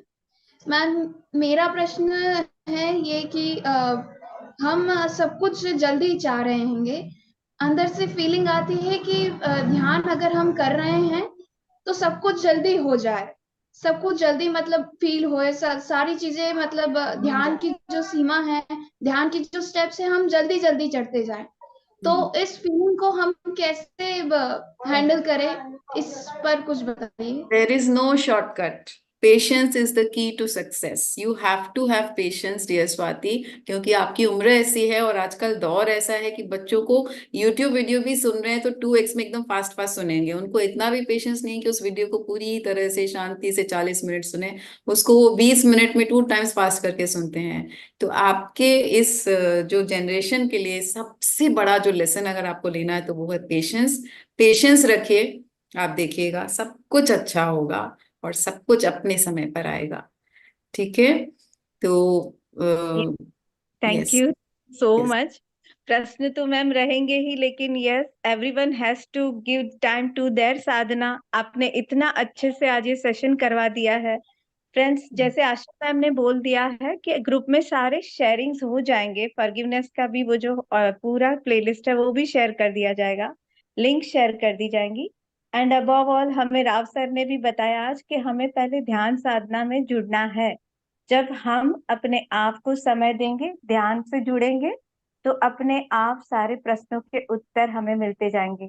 Thank you so much to Sarika ma'am. बिल्कुल बिल्कुल मनीषा, बिल्कुल। असली गुत्थी तो यहीं से शुरू होती है कि जब हम ध्यान करेंगे तो ही हमारा मन शांत होगा, हमारे भीतर से ऐसे रसायन आएंगे जो हमें मानसिक रूप से भी स्वास्थ्य देंगे, शारीरिक रूप से भी स्वास्थ्य देंगे, सोशली भी, स्पिरिचुअली भी, हर तरीके से हमें अगर सब कुछ हासिल करके खुशी का दामन थामना है तो ध्यान is the basic basic basic basic. हर समय इट इज द बेसिक। तो इसी के साथ हम समापन करते हैं आज के सेशन का। Thank you so much Manisha, thank you all the JTTP organisers, all the team and all the participants. कोटि कोटि आभार, कोटि कोटि धन्यवाद। Thank you ma'am.